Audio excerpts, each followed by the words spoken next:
February 1942, the Empire's greatest test. In early 1942, the war in the East appeared to move with an almost mechanical inevitability. Across the Pacific and through Southeast Asia, Japanese forces advanced with speed and confidence, dismantling European colonial defenses that had seemed impregnable only months before.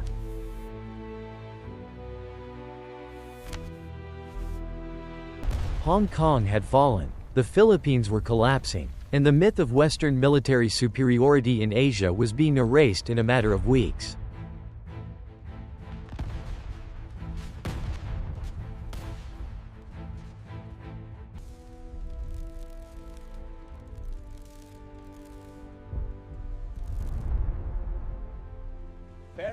At the center of this collapse stood Singapore, the so-called Gibraltar of the East, the keystone of British power in Asia. In our known history, it fell in February 1942, a defeat so complete that it echoed far beyond the island itself.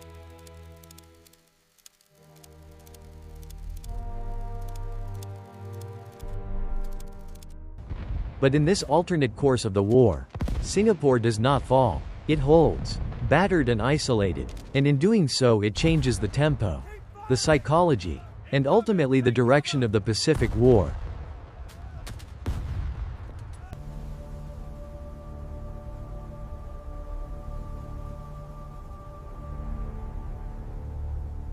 The Japanese assault on Malaya still begins much as it did in reality. Landings on the Kra Isthmus and along the Malayan coast catch British and Commonwealth forces off balance.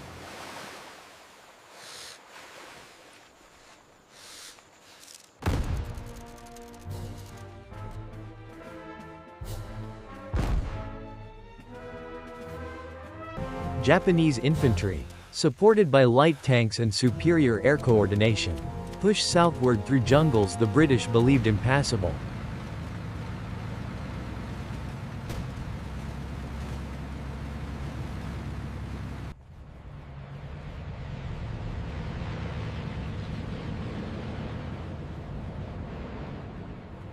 Yet the difference emerges not in the opening blows, but in the preparation that preceded them. In this version of events, British commanders, chastened by defeats in France and the Mediterranean, take warnings of Japanese capability more seriously.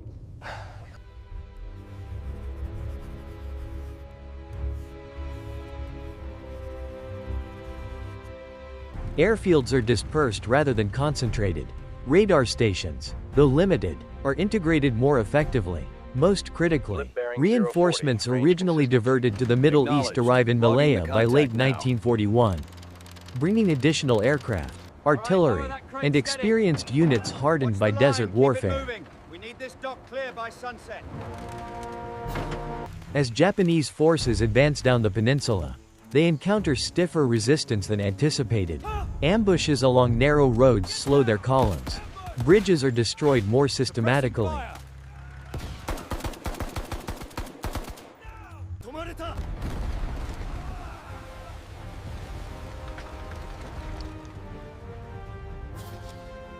Retreats, though still frequent, are planned rather than chaotic. The Japanese timetable begins to slip, not dramatically, but enough to matter. Through the eastern route immediately. Understood, sir. I'll signal them now. This delay compromises the entire operation. We cannot proceed as planned. We have no choice. The arrows must be redrawn for the 15th. Air superiority, once absolute, becomes contested, losses mount, and the aura of effortless victory begins to fade.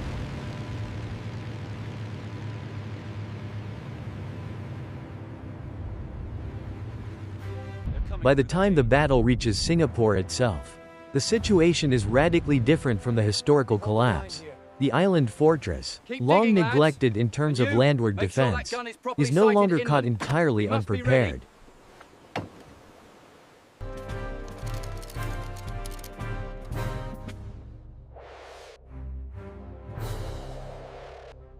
Coastal guns, previously assumed useless against land attack, are supplemented by mobile artillery. Defensive lines are established in depth rather than relying on a single perimeter.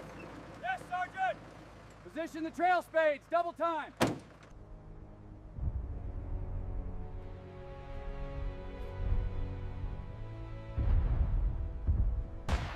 Most importantly, morale among the defenders, British, Australian, Indian, and local forces alike, has not yet shattered. They have retreated, but they have not been routed.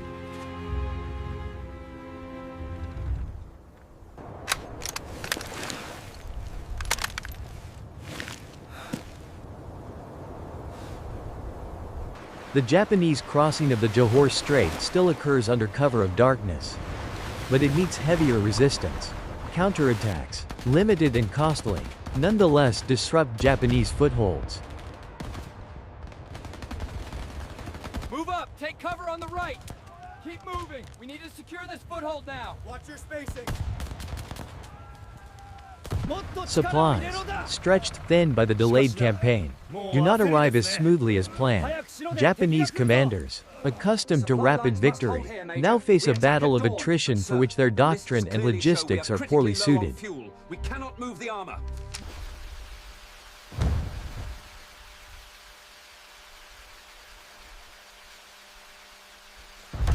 Days stretch into weeks, casualties rise on both sides, but the defenders endure.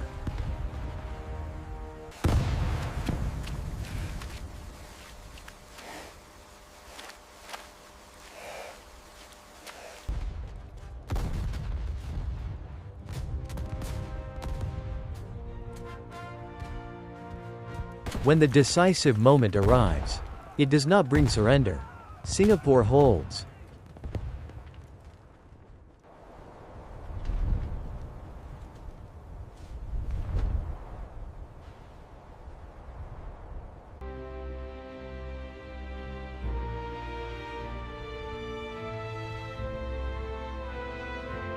The immediate consequences are profound. For the first time since the opening of the Pacific War, Japan has been stopped, not defeated outright, but checked.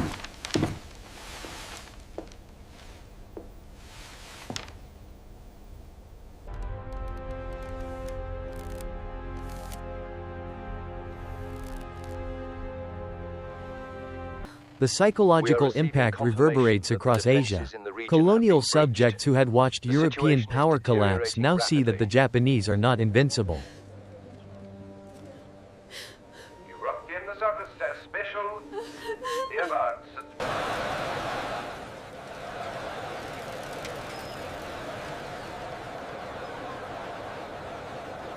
Allied capitals, reeling from Pearl Harbor and a string of disasters, seize upon Singapore as proof that resistance is still possible. Point 405. The advance is ahead of schedule.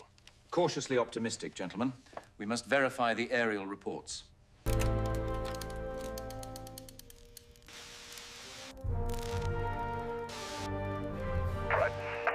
Strategically, the implications are even greater. Singapore's survival denies Japan full control of the Strait of Malacca, the critical artery linking the Indian Ocean to the Pacific.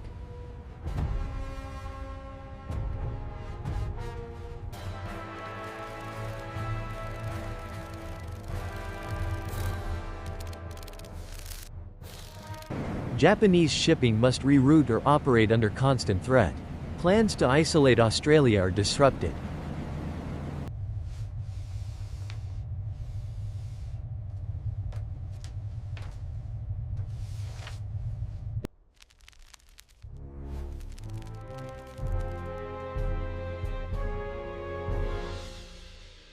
The envisioned rapid consolidation of the southern resources area, designed to secure oil, rubber, and tin, becomes more complex and more costly.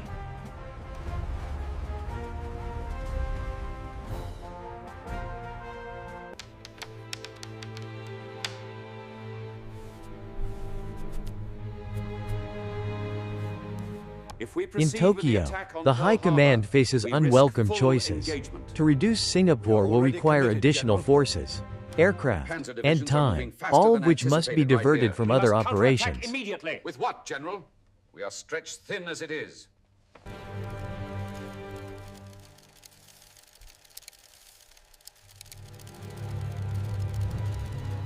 Yet leaving a hostile fortress astride vital sea lanes is equally unacceptable. The decision is made to reinforce the siege, delaying further advances into the Indian Ocean and the South Pacific.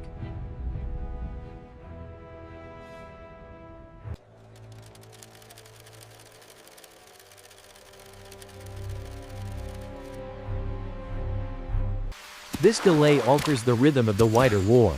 In Burma, Japanese offensives proceed more cautiously, lacking the full weight of resources originally intended.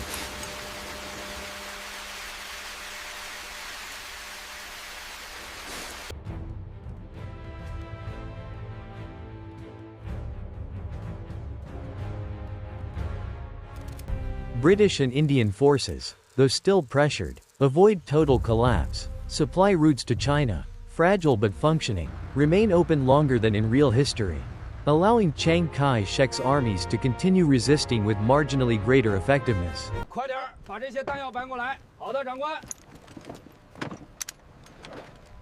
步枪都检查好了吗？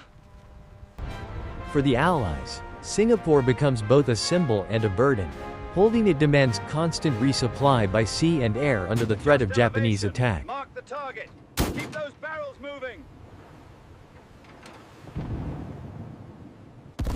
Losses are heavy, and the garrison lives under near constant bombardment. Yet each convoy that arrives reinforces the sense that the war in Asia is no longer a series of defeats without end.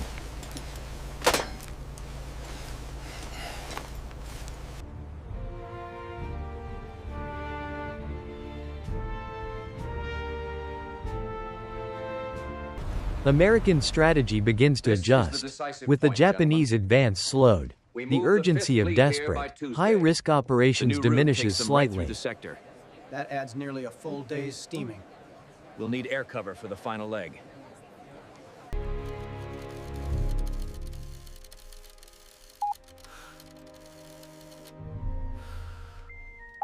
Resources earmarked for emergency defense can be allocated more deliberately. Coordination between British and American commands in the Pacific, often strained in reality, improves under the shared imperative of sustaining Singapore.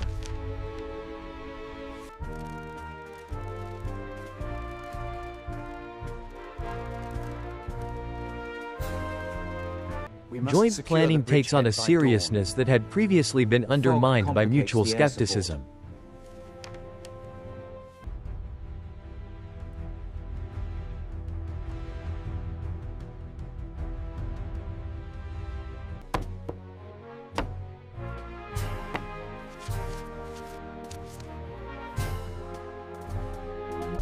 Japan, meanwhile, pays a growing price. The prolonged campaign drains fuel reserves and aircraft strength at a time when industrial output cannot easily replace losses.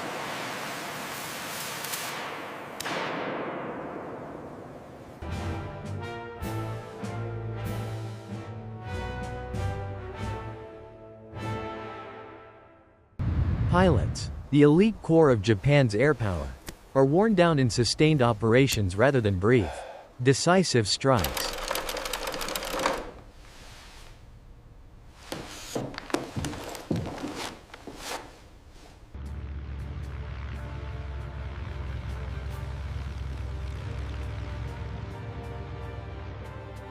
The strategic initiative, once firmly in Japanese hands, begins to erode.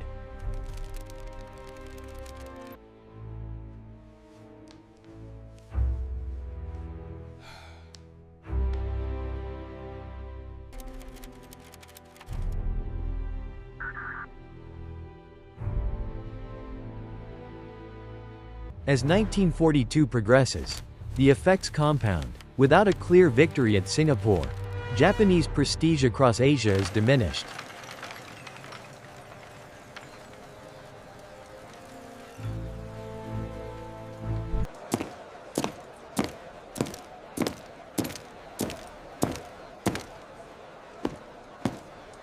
Collaborationist movements find fewer recruits. Resistance movements, though still weak, gain confidence. We must hit the railway junction by Tuesday, before the convoy passes. But the patrols have increased near the bridge. It's too risky. We have no choice.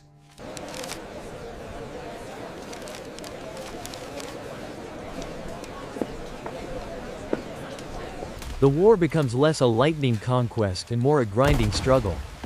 The very scenario Japanese planners had hoped to avoid.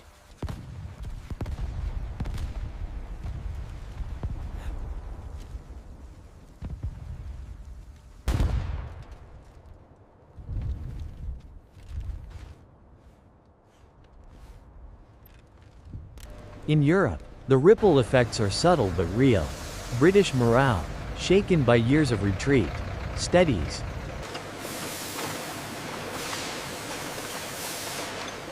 Churchill, who had called the fall of Singapore the worst disaster in British military history, now speaks of it as a testament to endurance.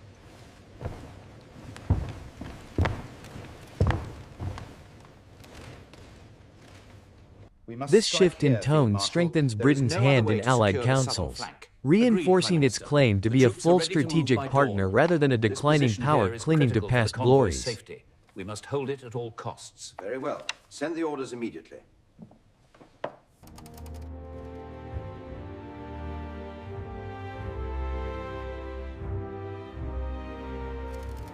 By late 1942, the situation around Singapore remains unresolved. The city is scarred, its civilian population exhausted, but it stands.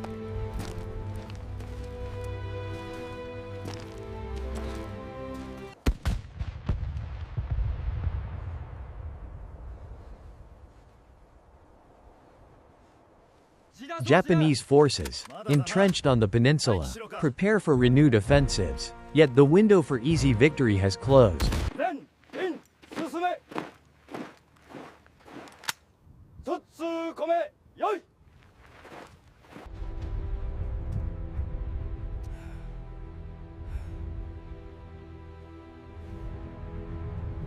Elsewhere in the Pacific, American forces begin to push back at Guadalcanal and beyond, confronting a Japanese military already stretched thinner than it ever was in our known timeline.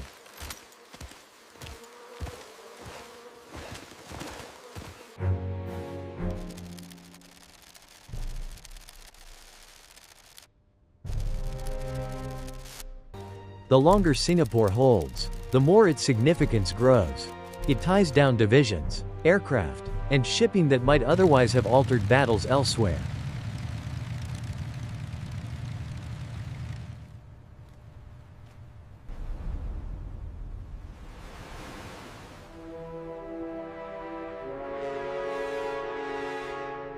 It accelerates Japan's strategic overstretch, forcing choices between competing fronts.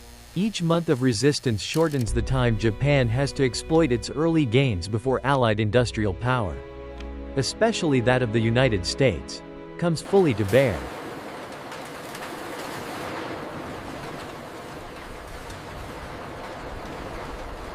In this alternate history, the fall of Japan does not hinge on Singapore alone. The great forces that decided the war, industrial capacity, manpower, and technological innovation, still dominate the final outcome.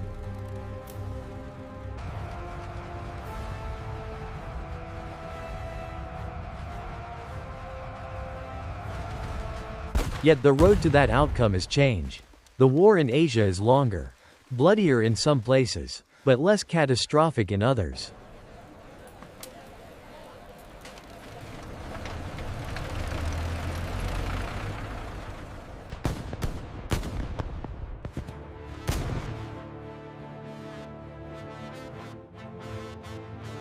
Millions who would have lived under occupation experience a different reality, one shaped by uncertainty rather than swift conquest.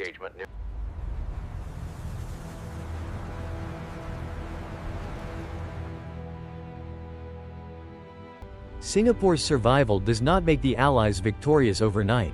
It does something subtler and perhaps more important.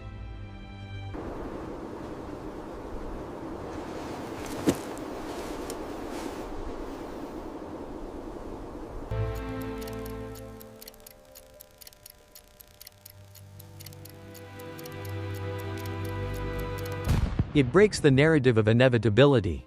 It proves that the course of the war, even in its darkest hours, was not fixed beyond human agency.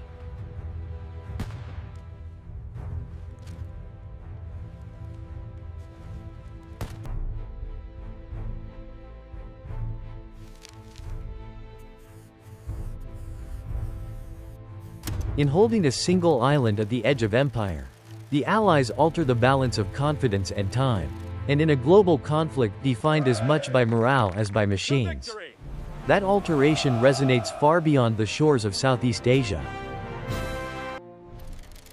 The conflict initiated here would soon send ripples across the entire globe.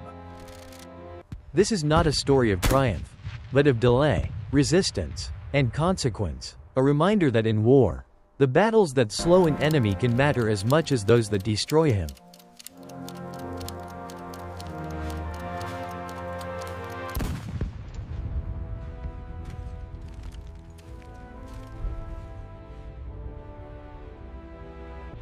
In this world, Singapore stands not as a symbol of imperial collapse, but as a stubborn interruption in the march of conquest. And from that interruption, history unfolds along a different, harder, and ultimately more contested path. But the fleet did not proceed south as expected.